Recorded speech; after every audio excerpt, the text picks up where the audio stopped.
Morning students. Last lecture में हमने first exercise पे जो भी क्वेश्चंस थे उनको डिस्कस किया था कि किस तरीके से अटेम्प्ट करना है, क्या इंपॉर्टेंट है, एंड कुछ टिप्स भी बताई थी जिससे रटने की ज़रूरत नहीं पड़ेगी और इजीली क्वेश्चंस करे जा सकते हैं। आज नया टॉपिक है fundamental theory of arithmetic, FTA। बेटा FTA पढ़ाने से पहले छोटी चीज़ डिस्कस कर लेता हूँ। ऐसा नहीं है कि भाई सर ये चीज़ें क्यों बता रहे हैं, तो हमें पता है। बेटा वीडियो जो बन रहा है वो काफ़ी बच्चों के लिए बन रहा है, तो किसी को कुछ प्रॉब्लम हो सकती है, किसी को नहीं हो सकती, इसलिए बेसिक को मैं हमेशा फोकस ज़रूर करता हूँ। तो ध्यान देंगे, यहाँ पे दो चीज़ें जाननी ज़रूरी है, एक तो प्राइम नंबर्स और एक कंपोजिट नंबर्स। कि प्राइम नंबर्स क्या होते हैं और कंपोजिट नंबर्स क्या होते हैं, क्योंकि जो FTA जो है फंडामेंटल थ्योरी ऑफ अरिथमेटिक, ये किस चीज़ पे डिपेंड कर रहा है, ये पूरा का पूरा जो है ये डिपेंड करेगा किस पे, हमारे कंपोजिट नंबर्स पे। ठीक है, क्योंकि स्टेटमेंट ही उसी पे जाएगा। पहले एक बार देख लेते हैं।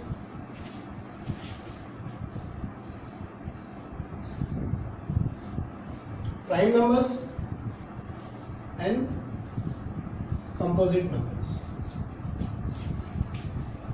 मैं पूछता हूं बच्चों से कि प्राइम नंबर क्या होता है और कंपोजिट नंबर क्या होते हैं, तो बच्चे वापस से वही एक डेफिनेशन देते हैं जो देसी भाषा में होती है, जो इजीली समझ में आ जाती है बच्चों को। मैं दोनों तरीके से बता दूंगा, मैथमेटिकल में भी और ऐसे भी बता देता हूँ। आपसे पूछा जाए प्राइम नंबर ये आपको पढ़ाया क्या होगा, तो ये बोलते हैं जो सिर्फ खुद की टेबल में या फिर वन की टेबल में आते हैं, ये बोला जाता है प्राइम नंबर में। और कंपोजिट नंबर में बोला जाता है जो अपनी टेबल के अलावा दूसरों की टेबल्स में भी आते हैं।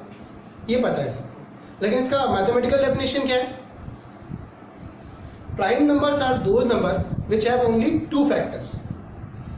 एक तो 1 हो जाएगा और एक नंबर खुद फैक्टर होगा। ठीक है, the two factors are the number itself and 1। Example लेता हूं, 7 सबको पता है प्राइम नंबर है, इसके दो फैक्टर्स होंगे बेटा, एक तो 1 होगा और एक 7। इसके अलावा इसके कोई फैक्टर्स हो सकते हैं? नहीं।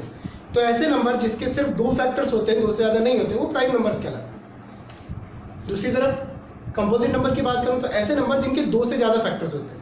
ठीक है, numbers which have more than two factors are known as composite numbers. देखते हैं लाइक 12, इनके फैक्टर्स की बात करते हैं अपन। 1 भी इसका फैक्टर है, 2 भी है, 3 भी है, 4 भी है, 6 भी है और 12, ये सारे इसके फैक्टर्स हैं। ठीक है, ज्यादा बड़ा नंबर लग रहा है तो कोई दूसरा नंबर ले लेता हूं मैं, लाइक 6 ले लूं या फिर 4 ले लेता हूं। ठीक है, एक फैक्टर तो 1 हो गया, एक फैक्टर 2 हो गया और एक फैक्टर 4 खुद हो गया। तो आप देखेंगे कंपोजिट नंबर के जो फैक्टर्स होते हैं वो 2 से ज्यादा होते हैं, और प्राइम नंबर में जो फैक्टर्स होते हैं वो सिर्फ 2 ही होते हैं, एक तो वो नंबर खुद एंड 1। ठीक है, तो ये एक छोटा सा डिफरेंस था प्राइम और कंपोजिट के बीच में। क्यों पढ़ाया अभी आपको समझ में आ जाएगा, क्योंकि FTA पढ़ाने के लिए ये चीज़ है। ठीक है, फंडामेंटल थ्योरी ऑफ अरिथमेटिक क्या कहता है, ध्यान से समझना। Fundamental theory of arithmetic FTA ये हमें ये कहता है कि कोई भी कंपोजिट नंबर होता है तो उसको हम एक्सप्रेस कर सकते हैं as a product of primes. यानी किसी भी कंपोजिट नंबर को आप किस फॉर्म में लिख सकते हैं?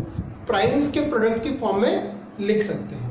वापस से सुन लें ध्यान से, किसी भी कंपोजिट नंबर को हम एक्सप्रेस कर सकते हैं as a product of primes. समझाता हूं, इसी को एग्जांपल के तौर पे 12 को ले लेते हैं अपन। बेटा इसका प्राइम फैक्टराइजेशन करें,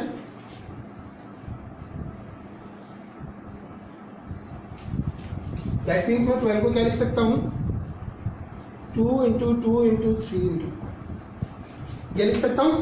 अगर आप ध्यान से देखें, ये भी प्राइम है, ये भी प्राइम है, ये भी प्राइम है, और 1 अगर मैं नहीं लिखूं तो ठीक रहेगा, क्योंकि मुझे इसका प्रोडक्ट ऑफ प्राइम बताना है। 1 जो है वो ना तो प्राइम है और ना ही कंपोजिट है, तो ये मैंने 12 को लिखा 2 इंटू 2 इंटू 3। सही है कि नहीं है? और ये तीनों नंबर जो है वो प्राइम है कि नहीं है?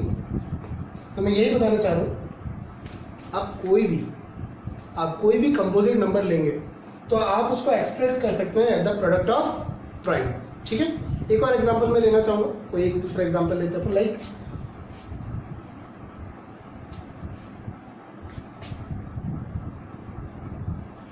मैं ले लेता हूं बेटा 72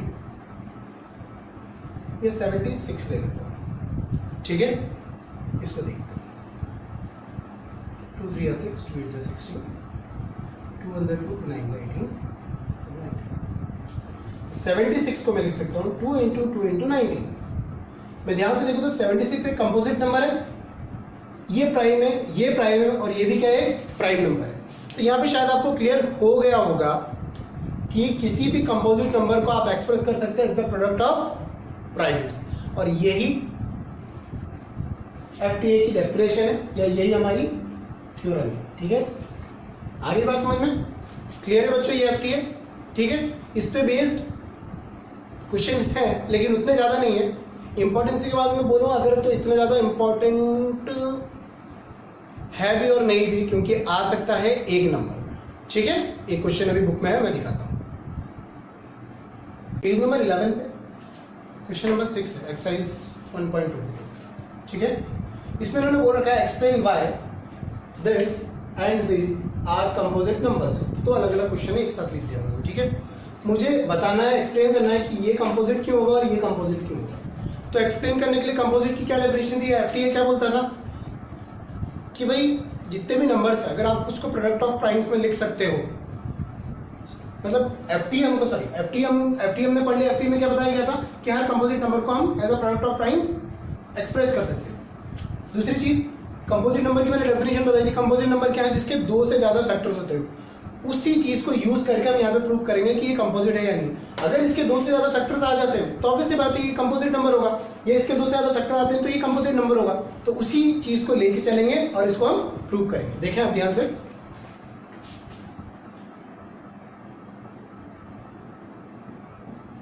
यहां मुझे दिख रहा है इन दोनों में से एक टर्म तो ये है, एक टर्म ये है, इन दोनों में से 13 कॉमन आ रहा है। जब मैंने 13 कॉमन लिया तो अंदर बचा 7 इंटू 11 प्लस 4।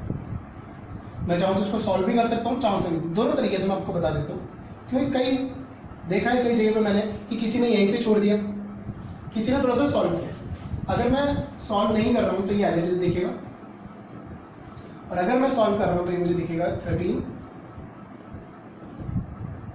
इस तरीके से। ठीक है, दोनों ही केस में बता देता हूं। अगर यहां पे ध्यान से देखो तो फैक्टर्स आर 13, ये भी एक फैक्टर है, 1 तो हमेशा सबका एक फैक्टर होता है, एंड एक ये नंबर खुद बेटा 7 इंटू 11 इंटू 13 प्लस 13, क्योंकि कोई भी नंबर खुद का एक फैक्टर जरूर होता है। तो आप यहाँ पे देखेंगे कितने फैक्टर्स दिख रहे हैं आपको, 4। हालांकि इतनी जरूरत नहीं थी, ये नहीं भी लिखता तो भी 3 फैक्टर्स आ गए थे। 3 फैक्टर आते ये क्या कहलाएगा, कंपोजिट, क्योंकि 2 से ज्यादा फैक्टर्स है।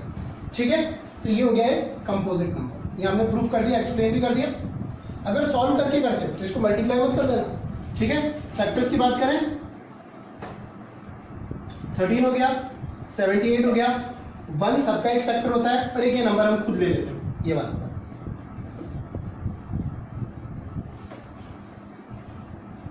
ठीक है, यहां भी हम देखें फैक्टर्स और भी निकल सकते हैं, लेकिन मुझे तो कंपोजिट प्रूफ करना है। 2 से ज्यादा होते ही मेरा काम खत्म हो गया। यहां मैं देख रहा हूं मुझे 4 दिख रहे हैं, यहाँ ये 3 और दिख, ये 3 फैक्टर्स। ठीक है, तो 2 से ज्यादा फैक्टर आ गए तो ये क्या हो जाएगा, कंपोजिट हो जाएगा।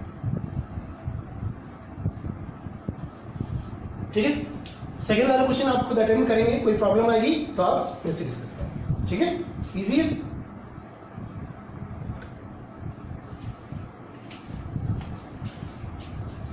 हाँ बच्चों, ये क्वेश्चन है, बुक में भी है, एग्जाम्पल में मतलब एक्सरसाइज में भी है, एग्जाम्पल में भी है, और इस तरह के कई क्वेश्चन आते हैं। और अगर मैं बोलूँ तो ये इस तरह का क्वेश्चन हर बार एग्जाम में होता है, हर बार, यानी इसके आने के पूरे पूरे चांसेस है। तो इसको ढंग से कर लेना। ठीक है, समझते हैं कैसे अटेम्प्ट करना है, इजी है। ठीक है, देखना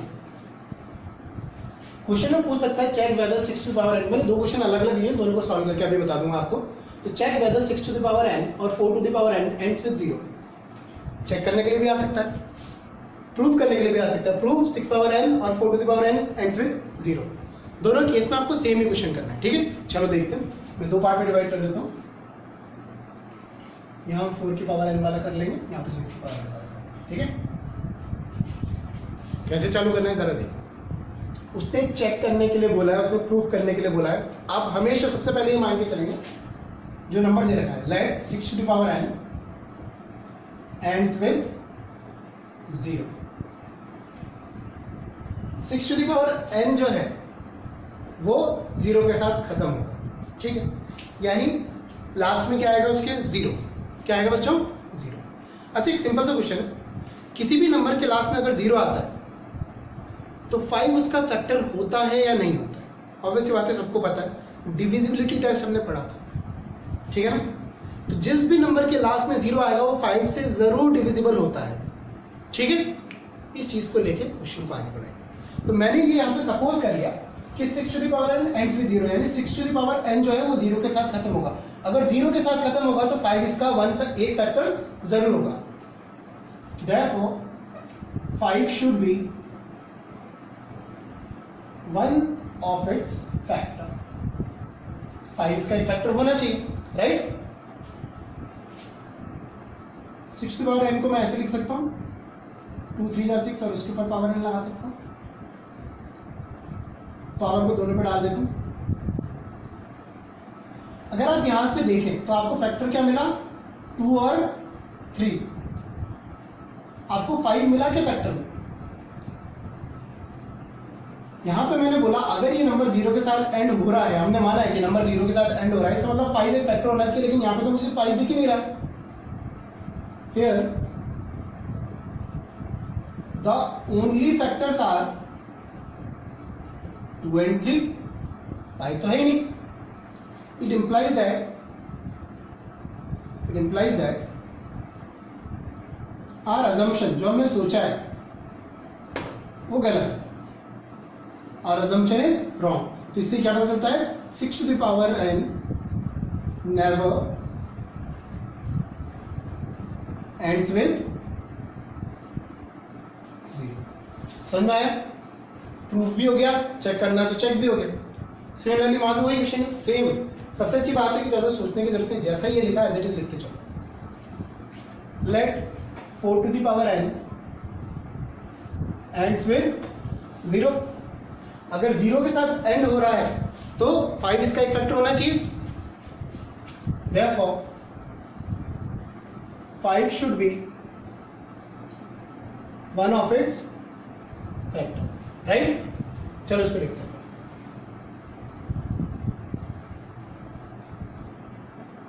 सही लिखा मैंने?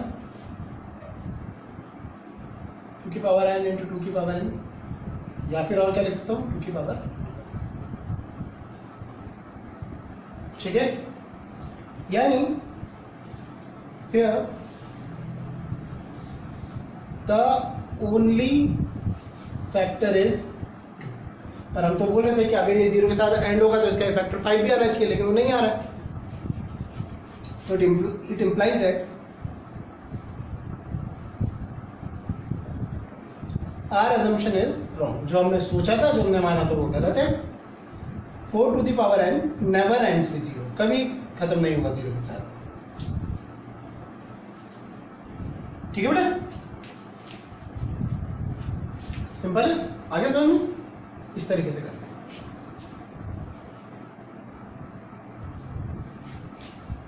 ठीक है बच्चों। नेक्स्ट जो हम पढ़ेंगे एक फॉर्मूला है, ये छोटी क्लास में भी आप लोगों ने पढ़ रखा होगा। कोई भी 2 नंबर है उनका अगर आप प्रोडक्ट करते हो तो जो प्रोडक्ट है वो उन 2 नंबर के एचसीएफ और एलसीएम जो तुम निकालोगे ना उसके प्रोडक्ट के बराबर आता है। पहले भी पढ़ा कि सर ये तो इजी है, पता है 2 नंबर में से कोई एक नंबर दे देगा और एचसीएफ और एलसीएम दे देगा, या फिर दोनों नंबर दे देगा एक एचसीएफ हो जाएगा, या फिर प्रूव करने के लिए आएगा तो 2 नंबर दे देंगे, उन दोनों का एचसीएफ अपन निकाल लेंगे, एलसीएम अपन निकाल लेंगे और उनको मल्टीप्लाई करके एलएचएस इक्वल टू आरएचएस करके इसको सॉल्व कर देंगे। तो बेटा जहां तक मैं जानता हूँ, इतने सालों में जहां तक मैंने देखा है, ऐसे क्वेश्चन नहीं आते। इसमें कुछ अच्छे क्वेश्चन हैं पर वो मैं अभी इस लेक्चर में नहीं बताऊंगा। मैं अभी स्टार्टिंग में थोड़ा सा कुछ नॉर्मल जो इसके क्वेश्चंस आते हैं या फिर किस तरीके से एचसीएफ एलसीएम को आप प्राइम फैक्टराइजेशन मेथड से करते हैं वो सारी चीजें इसमें सीखेंगे। फिर नेक्स्ट लेक्चर जो होगा उसमें मैं आपको कुछ इंपॉर्टेंट क्वेश्चन बताऊंगा जो एग्जाम में कई बार आए हैं और नेक्स्ट एग्जाम में आने के पूरे चांसेस उसमें रहेंगे, ठीक है। अभी इसकी बात करते हैं। बेटा क्वेश्चन एक और आता है क्योंकि आजकल क्या पेपर 2 पार्ट में डिवाइड कर दिया गया, एक स्टैंडर्ड और एक बेसिक। बेसिक में अगर आपने देखा होगा तो कुछ इजी क्वेश्चंस मिलते हैं। तो ऐसा तो है नहीं कि मैं सिर्फ स्टैंडर्ड वालों के लिए वीडियो बना रहा हूँ, मैं दोनों के लिए बना रहा हूँ, जो बेसिक भी कर सके स्टैंडर्ड भी। इसलिए हम छोटे से चालू करते हैं, यानी बेसिक से चालू करते हैं और फिर उसके बाद कुछ टफ क्वेश्चन और उस पर जाते हैं, ठीक है। तो अभी इस वाले टॉपिक का मैं थोड़ा सा बेसिक पार्ट लेने जा रहा हूँ, ठीक है। यहाँ पे मैं आपको कोई भी 2 नंबर या 3 नंबर का HCF और LCM निकाल के दिखाऊंगा, वो भी प्राइम फैक्टराइजेशन मेथड मैं बात करूंगा अभी, क्योंकि बच्चे बोलते हैं मुझे HCF आता है, मुझे LCM आता है, लेकिन जब पर्टिकुलर लिखा हुआ आ गया कि बाय प्राइम फैक्टराइजेशन मेथड, तो वो जानना जरूरी कि वो प्राइम फैक्टराइजेशन मेथड है कौन सा। बच्चे कंफ्यूज रहते हैं इसमें, ठीक है। चलो देखते हैं, एक बार क्वेश्चन लेता हूं मैं।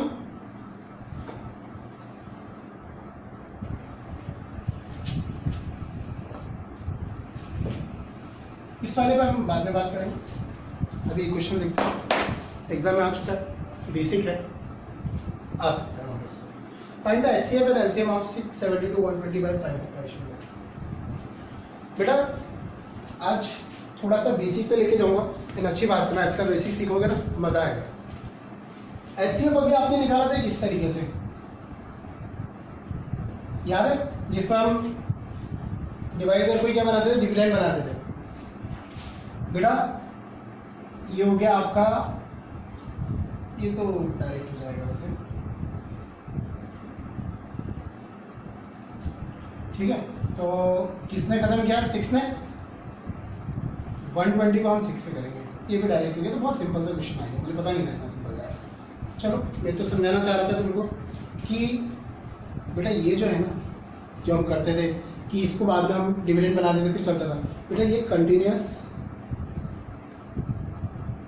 डिवीजन मेथड कहलाता है, ठीक है।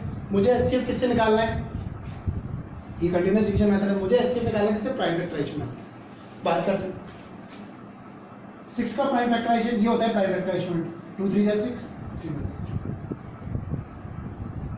72 का करता हूं,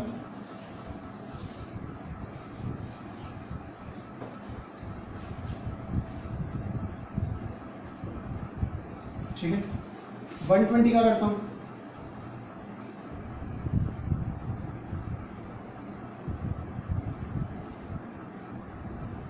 ठीक है। कई लोग इसको बोलते हैं LCM करेंगे सर, LCM। बेटा ये LCM नहीं, ये क्या है, ये प्राइम फैक्टराइजेशन। इस प्राइम फैक्टराइजेशन की मदद से आप HCF भी निकाल सकते हैं एंड LCM भी निकाल सकते हैं। इसको LCM मत बोलना, LCM तो कुछ नंबर्स का LCM हम फाइंड करते हैं, उसके लिए इस मेथड का यूज करते हैं। LCM कोई मेथड थोड़ी है, LCM तो एक नंबर है कि नहीं है। LCM एक नंबर है, कुछ नंबर्स का हम LCM निकालते हैं, उस LCM को निकालने के लिए ये मेथड्स होते हैं, इसको LCM नहीं बोलते, ये प्राइम फैक्टराइजेशन मेथड है, ठीक है। चलो बात करते हैं इससे LCM कैसे निकालेंगे, आप देखते हैं पहले।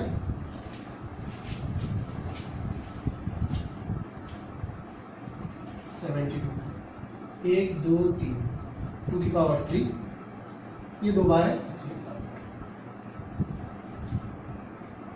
120 का लिख लेता हूँ, 1 2 की पावर 3 3 और 5।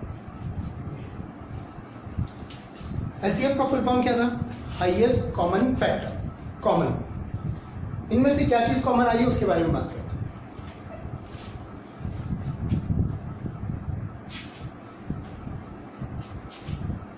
थोड़ा सा यहाँ लिख देता हूँ ताकि आपको विजिबल हो। इसमें एक सिंगल 2 है, इसमें भी सिंगल 2 मिल जाएगा, इसमें भी सिंगल 2 मिल जाएगा, तो 2 आ गया। इसमें सिंगल 3 है, इसमें भी 3 मिल जाएगा, इसमें भी 3 मिल जाएगा, तो ये 3 आ गया। इसके अलावा और कुछ कॉमन आ रहा है, नहीं आ रहा, तो इसका HCF क्या हो जाएगा, 6 हो जाएगा, ठीक है। अगर मैं 2 की पावर 3 कॉमन लेता तो वो नहीं आ सकता था, क्योंकि इसके पास तो है, इसके पास तो है, लेकिन इसके पास नहीं। अगर मैं 3 की पावर 2 कॉमन लेता तो इसके पास तो है, लेकिन इसके पास नहीं है, इसके पास नहीं है, तो वही चीज कॉमन लेनी है जो कॉमन आ रही है, ऑब्वियसली बात है। तो एक सिंगल 2 इसके पास था, इसके पास भी मिल जाएगा एक 2, इसके पास भी मिल जाएगा एक 2, एक 3 इसके पास है, इसके पास भी मिल जाएगा, इसके पास भी मिल जाएगा। 5 को इसलिए नहीं लिया क्योंकि सिर्फ इसके पास है, इसके पास भी नहीं है, इसके पास भी, तो जो कॉमन आएगी वो चीज हम लेते हैं। अब बात आती है LCM की, ठीक है। 3 नंबर का LCM, सबसे कॉमन मेथड जो बच्चा LCM के लिए करता है ना, वो ये होता है 6 72 120। पूछते हैं कौन सा मेथड है, तो बच्चा बोलता है LCM। मैंने अभी बताया LCM कोई मेथड नहीं होता, LCM एक नंबर है। इस मेथड का नाम है लॉन्ग डिवीजन मेथड। क्या नाम है इसका, लॉन्ग डिवीजन मेथड। इससे हम LCM फाइंड करते हैं। क्या फाइंड करते हैं, LCM लॉन्ग डिवीजन मेथड से। लेकिन एक चीज का ध्यान रखना, ये तो आपको आता है तो करके तो बताऊंगा नहीं, आपको करना भी नहीं है ये। उसने बोला है आपको HCF निकालना था इस मेथड से, जो कि हमने निकाल दिया। LCM भी इसी मेथड से निकालना है, LCM भी निकालना है बाय प्राइम फैक्टराइजेशन मेथड। देखते हैं कैसे निकालते हैं। इसके लिए और कुछ करने की जरूरत नहीं, ये जो आपने प्राइम फैक्टराइजेशन करा ना इसी का यूज अपन लेंगे, ठीक है बेटा। सबसे पहले इसमें देख लो कौन कौन से नंबर है। एक 2 भी है इसमें, 3 भी है इसमें और 5 भी है इसमें। इसके अलावा और कोई नंबर होता तो मैं वो भी लिख लेता। 2 मैक्सिमम टाइम्स कहाँ पर है ये देखना है। यहाँ तो एक ही बार है, यहाँ 3 बार है, यहाँ 3 बार है, तो 3 बार से ज़्यादा तो नहीं है ना 2 कहीं पे भी। तो जो मैक्सिमम हुआ उसको लेना है आपको। यहाँ 3 एक बार है, यहाँ पे 3 2 बार है, यहाँ 3 एक बार है। तो इनमें से मैक्सिमम 3 कहाँ पर है, इस जगह पर। कितना है 3 की पावर। अब इन तीनों में से 5 मैक्सिमम कहाँ पर है, यहाँ तो है ही नहीं, यहाँ तो है ही नहीं। यहाँ हमें कॉमन नहीं लेना, LCM में कॉमन नहीं लेना है हमको, LCF में लेते हैं हम, ठीक है। तो 5 की बात कर रहा हूँ, यहाँ 5 है ही नहीं, यहाँ है ही नहीं, यहाँ पर। तो 5 मैक्सिमम कितनी बार है, एक बार। तो उस पर कुछ लगाने की जरूरत। ये आपका 8 हो गया, 9 हो गया, ये 5 मल्टीप्लाई करेंगे तो 5 8 40 और 40 को 9 से करेंगे तो 360। बेटा ये आपका LCM आ गया। और किस मेथड से करा मैंने ये LCM, by prime factorization method. ये वाला मेथड लॉन्ग डिवीजन मेथड कहलाता है LCM फाइंड करने के लिए। हालांकि गलत नहीं है, लेकिन जो बोला उसी मेथड से करना पड़ेगा, नहीं तो मार्क्स नहीं मिलेंगे, ठीक है। देखो HCF तो तुम बोलोगे हाँ सर ये तो हमें याद ही, हम पहले भी कर चुके हैं। LCM में थोड़ा सा प्रॉब्लम आ सकता है, लेकिन सही बात तो ये प्रॉब्लम है कहाँ, बहुत सिंपल है। क्यों, देखो ध्यान से, यही चीज लिखनी होती है, ये ऑलरेडी लिखी हुई है HCF निकालने के लिए। इसी में से वापस से समझाता हूँ, सिंपल सा एक टिप दे देता हूँ। जो नंबर है सबको एक एक बार लिख लो। 2 है हाँ, 3 है हाँ, 5 है हाँ, लिख लिया एक एक बार, इंटू कर। मैक्सिमम 2 कहाँ पर, यहाँ पे एक बार है, यहाँ 3 बार, यहाँ 3 बार, इससे ज़्यादा है नहीं ना। तो मैक्सिमम क्या है, 2 की पावर 3, तो यहाँ पावर 3 मैक्सिमम कहाँ पर है, यहाँ पे एक बार है, यहाँ 2 बार है, यहाँ एक बार है। मुझे मैक्सिमम वाला लेना, तो मैंने ये वाला लिया। 5 मैक्सिमम कहाँ पर है, एक जगह पर 5, यहाँ पे कितनी बार है, एक बार बोल, और बस उनको मल्टीप्लाई कर दो और ये आपका LCM यहाँ पे कैलकुलेट हो जाएगा, ठीक है।